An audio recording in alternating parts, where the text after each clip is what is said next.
የኢትዮጵያ ረጅም የሀገር ምስረታ ታሪክ ማህበራዊና ባህላዊ እሴቶቿን ያንጸባረቁ የወንጀል መከላከልና የፍትህ አሰጣጥ ስርዓቶች እንዲኖሯት አስችሏታል። የፖሊስ ተቋም ከመቋቋሙ በፊት የተለያዩ የሀገሪቱ ማህበረሰቦች የየራሳቸውን ልማዳዊ ስርዓቶች ዘርግተው ለዘመናት ሲጠቀሙ ኖረዋል። ወንጀልን ለመከላከልና ስነ ስርዓትን ለማስከበር በተለያዩ የኢትዮጵያ ማህበረሰቦች የሚተገበሩ የወንጀል መከላከያ ስርዓቶች አሉ። ወንጀል ፈጻሚን ለመለየትም እንደ አፈርሳታ ያሉ የማህበረሰብ አሳታፊ የምርመራ ዘዴዎች በስፋት ጥቅም ላይ ይውሉ ነበር። ከ15ኛው ክፍለ ዘመን ጀምሮ የነበሩ ነገስታት እነዚህን ሀገር በቀል ልማዶች በማዕከላዊ አስተዳደር ለመተካትና ወጥ የሆነ የፖሊስ ኃይል ለመገንባት በርካታ ሙከራዎችን አድርገዋል። እነኚህ ሙከራዎች ማዕከላዊ የህግ ማስከበር ኃይል የመገንባት ጥረት አካል ቢሆኑም ዘመናዊ ይዘትና ቅርጽን ሙሉ በሙሉ የተላበሱ አልነበሩም። የኢትዮጵያ ዘመናዊ የፖሊስ ታሪክ አዲስ ምዕራፍ የተጀመረው በአጼ ምኒልክ ዘመነ መንግስት ነው። ንጉሠ ነገሥቱ ሚያዝያ 29 ቀን 1901 ዓ.ም ባወጁት ታሪካዊ አዋጅ አራዳ ዘበኛ የተባለውን የፖሊስ ኃይል አቋቁመዋል። እስከ 1987 ዓ.ም ድረስ በተለያየ አደረጃጀት በሀገር ደህንነት ስራዎች ላይ ፖሊስ ከፍተኛ ድርሻ ነበረው። በአሁኑ ወቅትም ትልልቅ ሀገራዊ ተግባራትን በማከናወን ላይ ይገኛል። በ1987 ዓ.ም በጸደቀው ህገ መንግስት መሰረት የፖሊስ ኃይል በፌዴራልና በክልል ደረጃ እንዲደራጅ ተደንግጓል። ይህ አዲስ ምዕራፍ የተለያዩ ሪፎርሞችን፣ የአቅም ግንባታ ጥረቶችንና እንደ ማህበረሰብ አቀፍ የፖሊስ አገልግሎት ያሉ አዳዲስ ፍልስፍናዎችን አስተዋውቋል። ከሚያዝያ ወር 2010 ዓ.ም ጀምሮ ከመጣው ለውጥ ጋር ተያይዞ የህግ የበላይነትን የሚያረጋግጥና ገለልተኛ የሆነ ዘመን ተሻጋሪ የፖሊስ ተቋም ለመገንባት የሚያስችል አዲስ የሪፎርም ስራ በጥናት ላይ ተመስርቶ ተግባራዊ እየተደረገ ይገኛል። ይህ የኢትዮጵያ ፖሊስ ረጅም ጉዞ የሀገሪቱን የፖለቲካና ማህበራዊ ለውጦች በቅርበት የሚያንጸባርቅ ሂደት ነው። ጤና ይስጥልን የተከበራችሁ ተመልካቾቻችን። በደቡብ ምዕራብ ኢትዮጵያ ህዝቦች ክልል ከጂኦ ስትራቴጂካዊ ኩስመና ወደ ታደሰ ቁመና በሚል መሪ ቃል ለፖሊስ ሰራዊት አባላትና አመራሮች ስልጠና ተሰጥቷል። በዚህ ስልጠና ላይ ያተኮረውን መሰናዷችንን ይዘን ቀርበናል። አብራችሁን እንድትቆዩ የአክብሮት ግብዣችን ነው።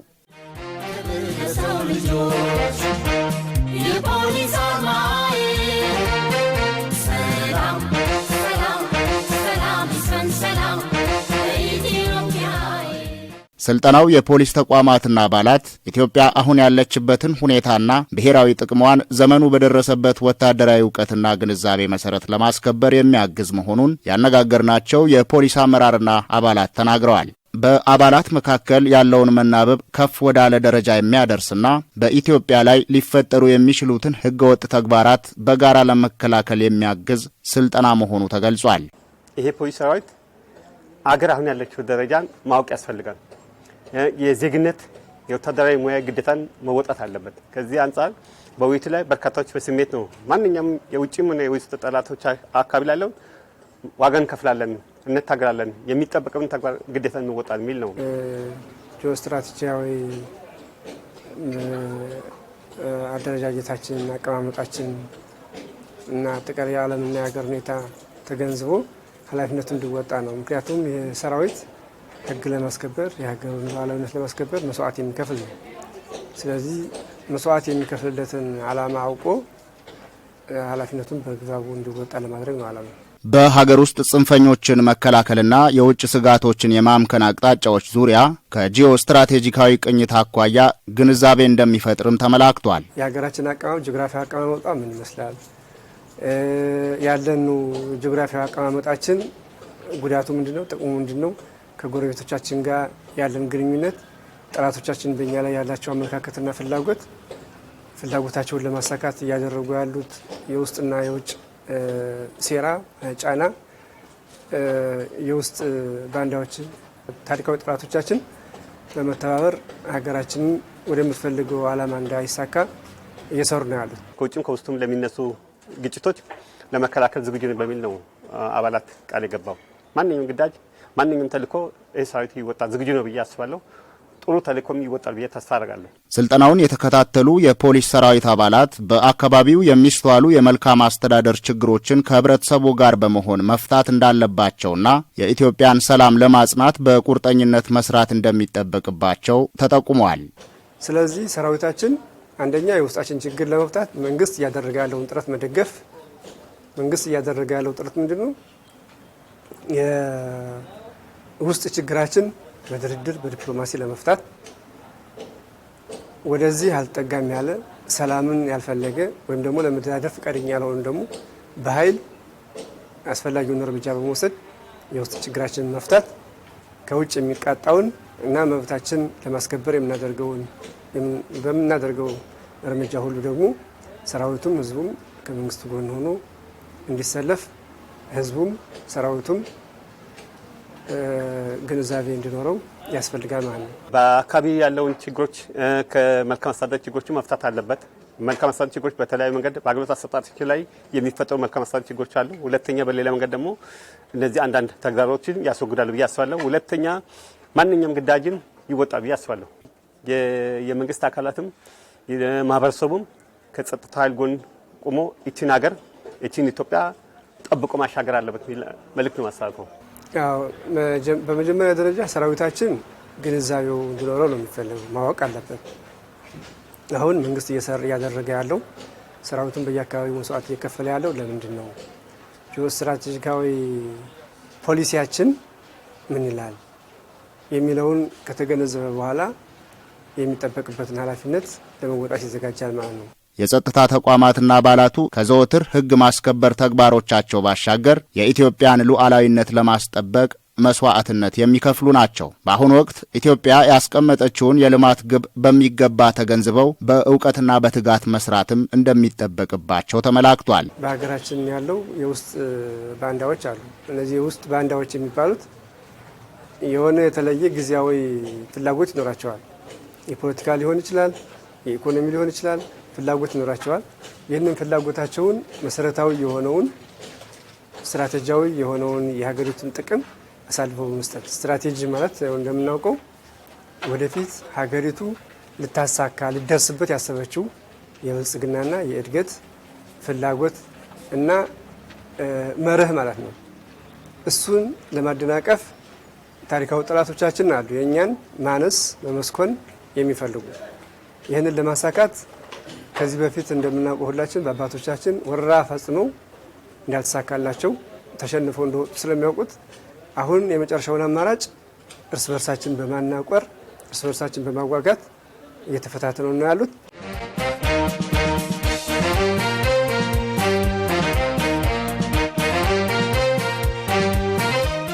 ዓለም ያለችበት ነባራዊ ሁኔታዎች ምንድን ናቸው?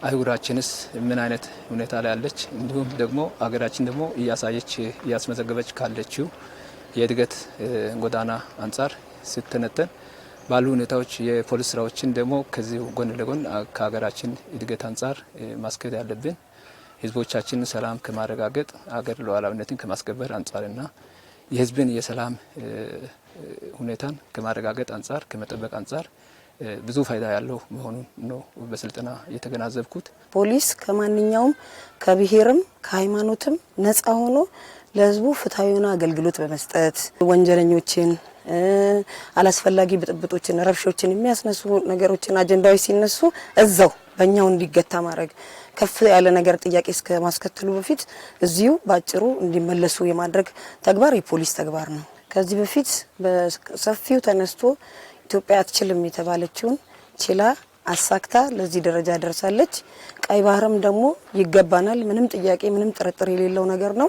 ኢትዮጵያ ያለችበትን ሁኔታ መተንተን፣ ከጎረቤት ሀገራት ጋር ያለውን ግንኙነትና የኢትዮጵያ ጠላቶችን ፍላጎት በጥንቃቄ ማጤን ያስፈልጋል። ጠላቶቻችን ፍላጎታቸውን ለማሳካት የሚጠቀሙባቸውን የውስጥ ተላላኪዎች የጥፋት አካሄድ ለማምከን መሰል የግንዛቤ ስልጠና ጉልህ ሚና እንዳለው ተገልጿል። ጠላቶች አሉ። አንደኛው ባዳ ነው፣ ሁለተኛው ባንዳ ነው። እነዚህ ጠላቶቻችን ስለሆኑ በተለያየ መልክ በግልጽም በስውርም የሚመጡት በተለያየ ሁኔታ መጥተው አካባቢያችንን አገራችንን እንዳያጠቁ የወንጀል መከላከል ስራ እንድንሰራ ያደርገናል። ሰራዊታችን እስካሁን ባለው ሁኔታ የህይወት መስዋዕትነት እየከፈለ ነው። የአካል መስዋዕትነት እየከፈለ ነው። ለምን እየከፈለ እንዳለ ደግሞ በሁሉም ቦታ ያለው ሰው ለምን መስዋዕት እየተከፈለ እንዳለ ለምን እየታገለ እንዳለ ግንዛቤ ለመፍጠር ተችሏል። አሁንም ቢሆን ይህንን አጠናክሮ እንዲቀጥል መስዋዕት እየከፈለ ያለው ለሀገሩ እንደሆነ ለመጪው ትውልድ እንደሆነ መጪው ትውልድ የምንለው አሁን እኛ እንግዲህ እየኖርንበት ያለን ሁኔታ አለ።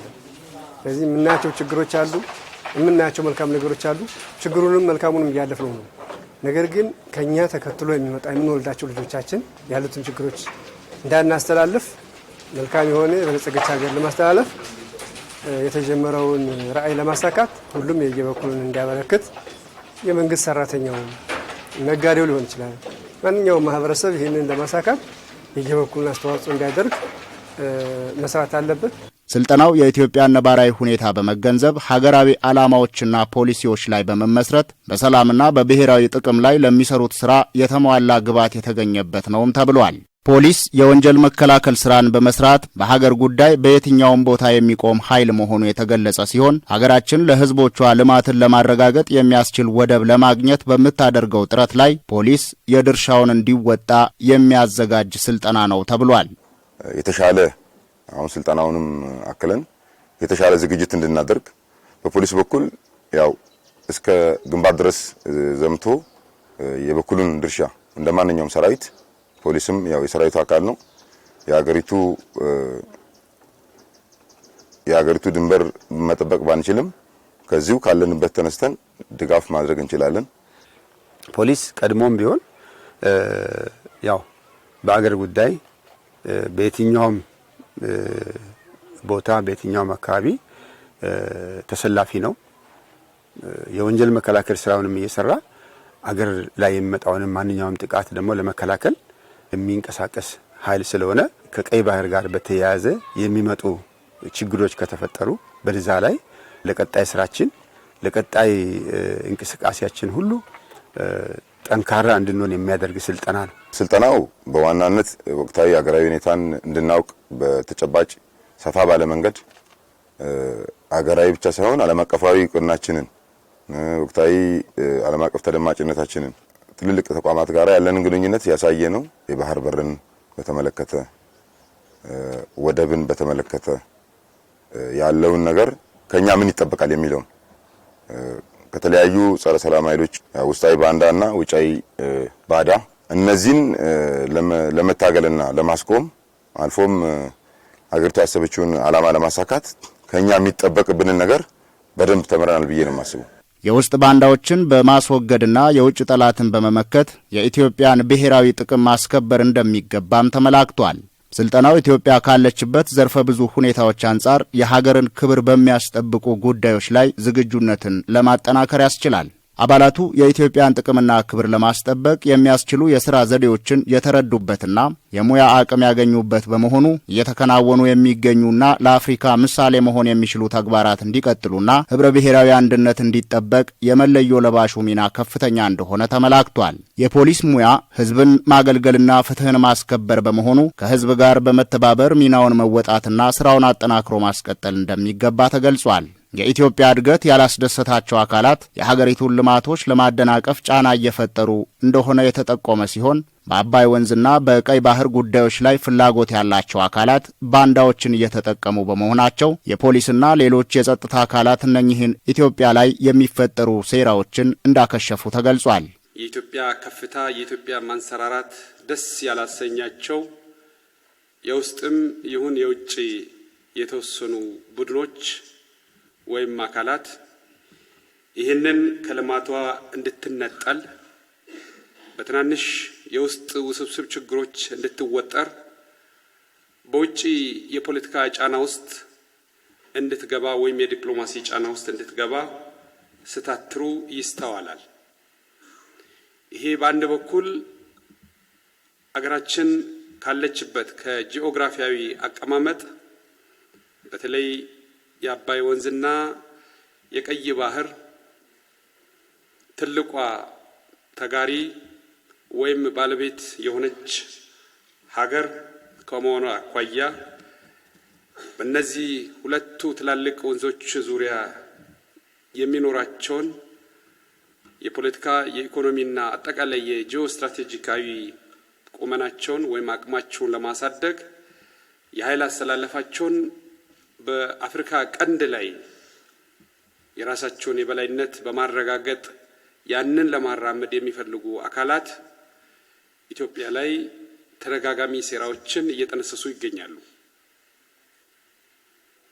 እነዚህ አካላት ከውስጥ እኛን የውስጥ ባንዳ የምንላቸውን በመጠቀም በማስታጠቅ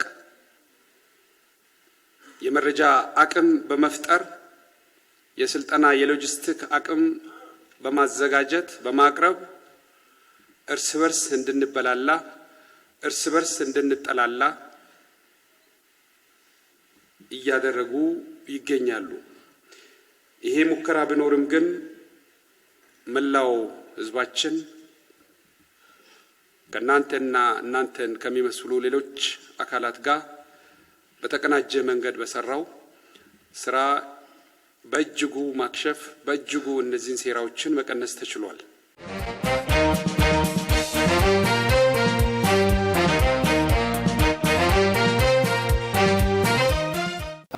ለምሳሌ የሀገራችን ፍላጎት በህዳሴው ላይ የነበረን ፍላጎት በህዝባችን ጥረት በጸጥታ ኃይሉ ጥረት በሁላችንም ትግልና ርብርብ በመንግስታችን ብርቱ የዲፕሎማሲ ጥረት የህዳሴ ግድብን አሳክተናል። ስለዚህ ይሄ ህዳሴ ግድብ ሲሳካ የአባይን ጉዳይ የባለቤትነት ጉዳይ የመጠቀም ብቻ ሳይሆን የባለቤትነት ጉዳያችንን አሳክተናል። ስለዚህ ከዚህ ቀጥሎ ያለው የሀገራችን ፍላጎት የባህር በር የማግኘትና የወደብ ጉዳይ ነው። ይሄ ከ130 ሚሊዮን በላይ ህዝብ ባለው እንደ ኢትዮጵያ ባለ ታላቅ ሀገር የመኖርና ያለመኖር የህልውና ጉዳይ ነው። ይህንን የማሳካት ጉዳይ መንግስት ደግሞ ህዝቡንና ሰራዊቱን በአጠቃላይ ዜጋውንና የኢትዮጵያን ወዳጆች ይዞ ነው ይህንን ማሳካት የሚቻለው። ስለዚህ እንደ ፖሊስ እንደ ወታደር እኛ ይህንን አውቀን ለሚመጣው ሁሉ ዝግጁ መሆን እንዳለብን በስልጠናው ላይ አይተናል። በቀጣይም የውስጥ ባንዳዎችን በማስወገድ የውጭ ጠላትንም በመመከት የኢትዮጵያን ብሔራዊ ጥቅም ማስከበር እንደሚገባ ተመላክቷል። የኢትዮጵያውያን ታሪክ የአሸናፊነትና የጀግንነት በመሆኑ የኢትዮጵያን ብሔራዊ ጥቅሞች የሚነጥቁ አካላትን በዝምታ ማለፍ አያስፈልግም ነው የተባለው።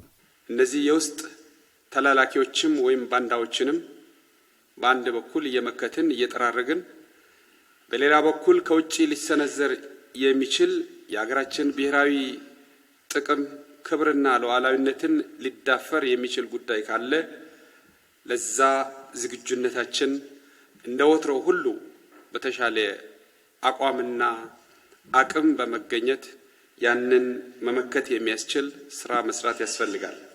እኛ ታሪካችን የአሸናፊነት ታሪክ ነው። እኛ ታሪካችን የጀግንነት ታሪክ ነው። ዛሬም ይህንን ነው እየደገምን ያለ ነው። ስለዚህ የኛን ብሔራዊ ጥቅም የሚገዳደር አካልን የኛን ብሔራዊ ጥቅም ሊያሳጣን የሚሞክር አካል ቁጭ ብለን የምናየው አይደለም። ሰላም ለሀገራችን እድገትና ሉዓላዊነት ከፍተኛ ድርሻ የሚኖረው በመሆኑ ለዚህ ተግባር የተሰለፉ የፖሊስ ሰራዊት አባላትን ማገዝ የሁሉም አካላት ኃላፊነት ነው በሚል መልእክት የዛሬውን ዝግጅታችንን በዚሁ ቋጨን። ሰላም።